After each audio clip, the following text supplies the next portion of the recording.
आपकी अदालतमध्ये भारतीय जनता पार्टीचे अध्यक्ष JP नड्डा यांच्यावर आरोप आहे की हे बाजी पलटवण्यात तरबेज आहे. नड्डाजी, काँग्रेसवाले म्हणतात की आमचं अगदी दूर कोपऱ्यातल्या राज्यात जरी सरकार बनलं तरी काँग्रेसवाले त्यांच्या आमदारांना सांगत असतात की रिसॉर्टमध्ये राहायला जा, नाहीतर मोठाबाई येतील. आता बघा, तुमचे MLA तुमच्या ताब्यात नाही आहेत, ही स्थिती निर्माण कशी झाली? तुम्ही निर्माण नाही, केली आम्ही आहे. नाही निर्माण केली. हे त्यांच्या कुटुंबाचा कमजोर पाया असल्याचं हे प्रतीक आहे. त्यांचे पक्ष तुटणारच आहेत आणि तुटणारच असतील. जे अलर्ट लोक असतात, ज्या पार्टी ऍक्टिव्ह असतात, ते त्यांना आपल्यात सामावूनच घेतात. नड्डाजी, निवडणूक कोणी जिंकली हं. तरी सरकार नड्डाजी आणि अमित शहा मिळून बनवतात. नाही, मी परत सांगतोय, या पद्धतीने काही नाही होत. ते लोक स्वतःचा पक्ष सोडून येऊ इच्छितात, तर आम्ही काय आता करायचं? तर कोणी सोडून गेलं. उदाहरणार्थ, हो.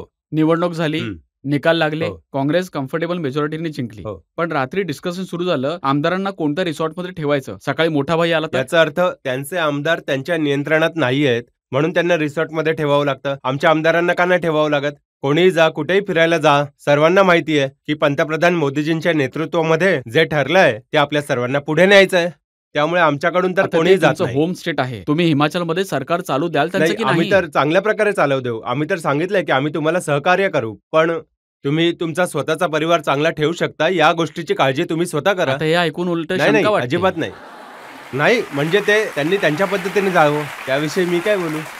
मी तर त्यांना स्पष्टपणे सांगितलंय, full support for the development of people of Himachal Pradesh. आम्ही तुमच्या सोबत आहोत. आता राजस्थानमध्ये अशोक गेहलोत यांना 51 दिवस त्यांच्या आमदारांना एका हॉटेलमध्ये ठेवावं लागलं, पण तरीही घाबरले आणि बऱ्याचशा आमदारांना 51 आमदारांना काढून जैसलमेरला घेऊन गेले पोलिसांच्या पहाऱ्यात. म्हणजे नाही, धोका तर आहे धोका तर तुमच्याकडून. त्यांना त्यांच्या पार्टीकडून होतं ना, आमच्याकडून थोडी होता. ते तर त्यांच्या पक्षामध्येच काही लोक ज्यांनी त्यांना दिल्लीत बोलवत होते की तुम्हाला हे देऊ, तुम्हाला ते देऊ, तर कुठे ना कुठे तुमची मॉरल शक्ती तिथेच संपली. एकाच पक्षात हे सगळं कसं काय घडतंय? पार्टीचेच आमदार येत होते ना, मग आमदारांना सांभाळून ठेवणं कोणाचं काम होतं? तुमचंच काम होतं ना. तुमच्यापासून फुटून का जात होते आणि तुम्हाला लपवून ठेवावे लागले, ही तुमच्या पक्षाची स्थिती आहे. हे बघा, मुख्यमंत्री अशोक गेहलोत म्हणाले होते की भारतीय जनता पार्टी, JP नड्डा पैसा आणि पॉवरच्या बळावर सरकार पाडायचा प्रयत्न करत होते. 5 सरकार पाडून झालेली आहेत, 6वं माझा मग पाडणार हा आहे. त्यांचा प्रश्न आहे ना, त्यांनी विचार केला पाहिजे. ते आमच्याकडे येऊन म्हणाले आम्हाला तुमच्यासोबत सरकार बनवायचं आहे, तर आम्ही काय सांगायचं त्यांना? नाही, नाही, नको, आम्ही सरकार नाही बनवत. हे असं आम्ही थोडी ना त्यांना तुम्ही सांगणार आहे. आमदारांना घाबरवता? नाही, नाही, कधीच नाही. नाही, कधीच नाही रजतजी, नाही? आम्ही घाबरवत नाही आणि घाबरवून कधी कोणाला कोणी ठेवू शकत नाही. मग असं कसं झालं, जेव्हापासून नड्डाजी BJPचे अध्यक्ष बनले, 2019 मध्ये पहिल्यांदा कमाल झाली. कर्नाटकमध्ये तुमची मेजॉरिटी नव्हती. पण हो. थोड्या दिवसांनी तुमचं सरकार बनलं. नाही, परत मी सांगेन, तिथे सुद्धा काय घडलं होतं की लोक काँग्रेस पार्टी आणि कुमारस्वामी सोबत त्या दोघांमध्ये ज्या प्रकारचा संघर्ष सुरू होता, त्यामुळे पक्षात फूट पडलीच होती आणि ती वाढतच चालली होती. दररोज ते ज्या प्रकारची स्टेटमेंट देत होते, काँग्रेस पार्टी आणि JDS सोबत राहू शकतील की नाही, हा मोठा प्रश्न उभा राहिला होता. आता त्यांचं सरकार चाललं नाही, तेव्हा लोक आमच्या सोबत आले. 17 आमदारांना राजीनामे द्यायला लावले. हो.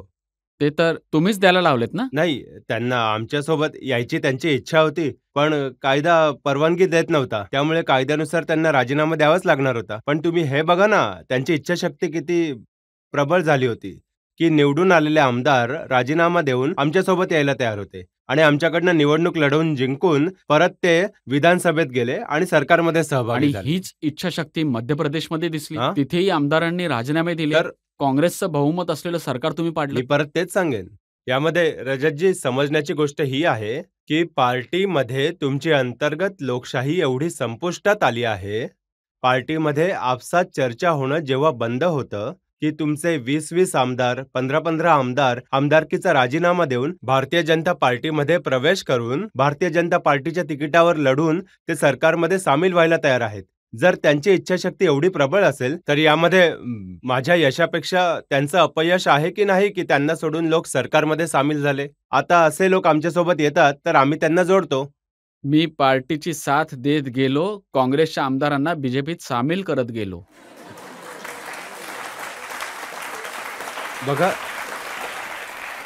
बघा, तुमचे शब्द तर अगदी अचूक आहेत. म्हणजे लोकांना सोबत यायचं असेल आणि मी त्यांना सोबत नाही घेतलं तर हे ठीक तर तर हे नाहीये. जुळवण्याच्या बाबतीत केजरीवालने काय सांगितले ते सांगतो. केजरीवालजी म्हणतात, बीजेपीने 277 आमदार तोडले आहेत. प्रत्येक आमदाराचे 20 कोटी मोजले तर 5,500 कोटी रुपये नड्डाजींनी खर्च केले. केजरीवालजींच्या स्टेटमेंटला कोण सिरियसली घेतं?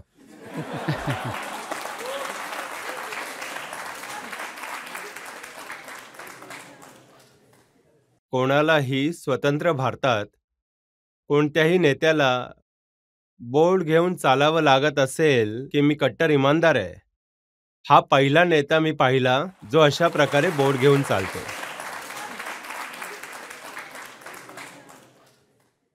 आता तुम्ही गुजरातमध्ये पाहिलंत, एक कागद घेऊन आले होते. आयबीचा रिपोर्ट आहे. आयबीचा रिपोर्ट आहे की आम आदमी पक्षाचा सरकार बनणार आहे. हे बघा, मी कागदावर लिहून देतोय. हे बघा, किती सीट्स आल्या, हे कुठे राहिले, कुठे कुठे त्यांची स्थिती नेमकी काय झाली आहे. आणि मी त्यांना वारंवार विचारतोय की तो कागद कुठे आहे बाबा, तो कागद तरी दाखवा. उत्तर द्यायलाच कोण तयार नाही. तर अशा लोकांना नाही, ते म्हणत होते की दिल्लीमध्ये तुम्ही तुमचं सरकार पाडायचा प्रयत्न केलात, अहो मी तेच आमदार सांगतोय. फोडण्याचा मी प्रयत्न तेच केला, सांगतोय. पण कोणी विकला गेला मी नाही. म्हणतोय केजरीवालजींची क्रेडिटेबिलिटी काय आहे. मी पार्टी बनवणार नाही, पार्टी बनवली. मी निवडणूक लढवणार नाही, निवडणूक लढवली. मी काँग्रेसची मदत नाही घेणार, मदत घेतली. मी गुन्हेगारांना तिकीट नाही देणार, एक जेलमध्ये आहे आणि बाकी जामिनावर आहेत. आणि आणि क्रिमिनल चार्जेस आहेत. तुम्ही सर्वांनी ते तर पाहिलं असेल ना. अच्छा, परत बघा यांची क्रेडिटेबिलिटी. लाज वाटली पाहिजे, लाज वाटली पाहिजे. थेरपिस्टला रेपिस्ट बनवलं, काय ते चेहऱ्यावर एक्सप्रेशन होते त्या वेळेला हे बोलताना, लाज वाटली म्हणत पाहिजे. होते की आणि सत्येंद्र जैन आजारी रेपिस्टला आहेत. थेरपिस्ट बनवून टाकलं.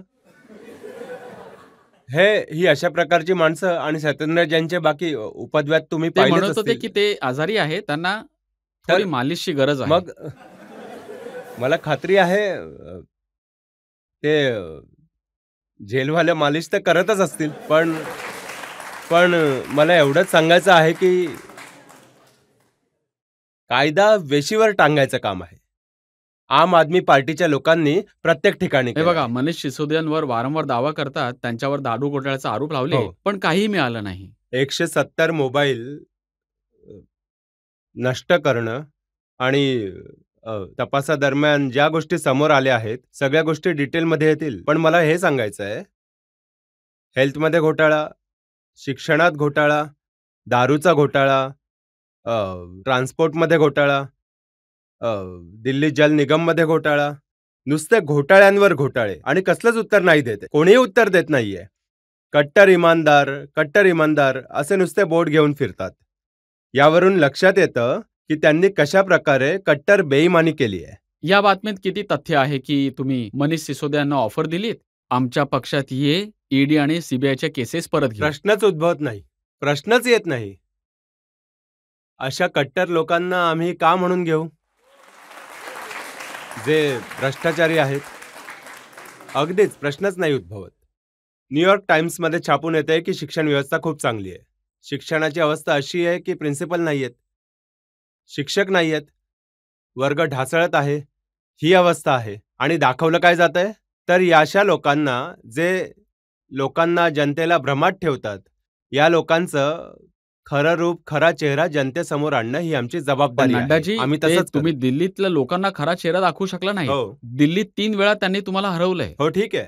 आम्ही अल्टरनेटिव्ह पार्टीच्या रूपात वर येत आहोत आणि पुढे जाऊन त्यांना नक्की मात देऊ, यात काही शंका नाहीये. नाही, दिल्ली तर तुमचं राज्य होतं. देशात सर्वात आधी बीजेपी ॲट म्हणजे वन पॉइंट ऑफ टाइम काय झालं की काँग्रेस पार्टीने आपला पूर्ण पाठिंबा त्यांना देऊन टाकला. ही लढाई अशा प्रकारे लढली गेली, ज्यात दोघे एकत्र येऊन लढले. त्यामुळे या लढाईचा एक नॅचरल आउटकम तर असतोच. पण आता आम्हाला सुद्धा हे कळलंय की आम्हाला एकट्याने लढायचं आहे आणि आम्ही लढू, पण ते दोघांबरोबर तर लढू. तुमच्या पार्टीची थट्टा उडवतात की दिल्लीच्या कॉर्पोरेशनच्या निवडणुकीत भारतीय जनता पार्टीने मोठमोठ्या दिग्गजांना उतरवलं. मुख्यमंत्री सुद्धा कॅम्पेन करत होते, पण तरीही जिंकू शकले आम्ही नाही. प्रत्येक निवडणूक याच पद्धतीने लढतो. प्रत्येक निवडणूक निवडणुकीप्रमाणे लढतो आणि आम्ही कधी असा विचार करत नाही हैदराबाद म्युन्सिपल कॉर्पोरेशनची निवडणूक झाली. म्युन्सिपल कॉर्पोरेशनची निवडणूक होती. राष्ट्रीय अध्यक्ष गेला होता तिथे आणि आम्ही तिथे विजयी होऊन आलो. त्यामुळे आम्ही हे निवडणूक लढतो तेव्हा असा विचार नाही करत, स्टेटसचा विचार नाही करत. आम्ही निवडणूक जमिनीवर लढतो, ऑन ग्राउंड लढतो. आणि कमांडर जरी असलो तरी आपल्या शिपायांसोबत, कार्यकर्त्यांसोबत दिवस रात्र मेहनत करत असतो. त्यांच्यासोबत उभे राहतो. पण बघा की तुम्ही सर्वात मोठा पक्ष, ते सर्वात छोटा पक्ष, ते अगदी कमी वेळात राष्ट्रीय पक्ष बनले असं म्हणणं आहे त्यांचं. आता यात सुद्धा बघा, एवढ्या कमी वेळात आम्हाला राष्ट्रीय पार्टी म्हणून ओळख मिळाली. यांच्या आधी एनसीपीलाही मिळाली होती. यांना याविषयी माहितीच नाहीये की बाकी पक्ष सुद्धा यांच्यापेक्षा कमी वेळात राष्ट्रीय पक्ष बनले आहेत.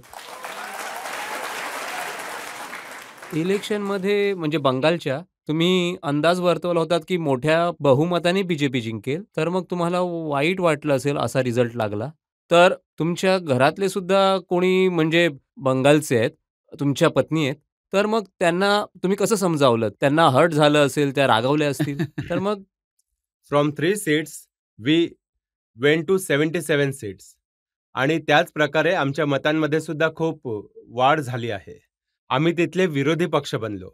वन स्टेप फॉरवर्ड आम्ही मोठी लीप घेतली. ही मोठी उडी मारली जी आम्ही मारली आहे. हो ठीक आहे, आमची इच्छा होती आम्ही सरकारमध्ये बसावं, नाही येऊ शकलो. बरीचशी कारणं आहेत, तुम्हाला माहीतच असेल. शेवटच्या 3 टप्प्यांच्या निवडणुकीत कोरोनाची लाट आली होती. आम्हाला प्रचार थांबवावा लागला. अजून बरीचशी कारणं होती. नाहीतर आम्ही अजूनही 30-40 सीट्स आणू शकलो आता असतो. यात ममताजी काही तर शंका म्हणतात नाही. की नड्डा, चड्डा, फड्डा येत असतात आणि हे बघा, हा लोकांच्या आपापल्या बॅकग्राऊंडचा प्रभाव असतो. हा ज्या बॅकग्राऊंडमधून येतात त्याच प्रकारची भाषा बोलतात, तर ते त्यांनाच लखलाभो.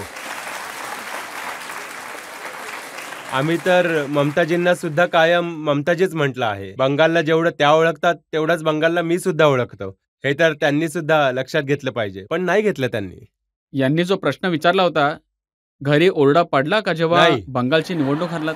नाही, असं आहे. त्याविषयी मी एवढंच सांगेन की आम्हा सगळ्यांना एकच गोष्ट ठाऊक आहे, never mind, will try again.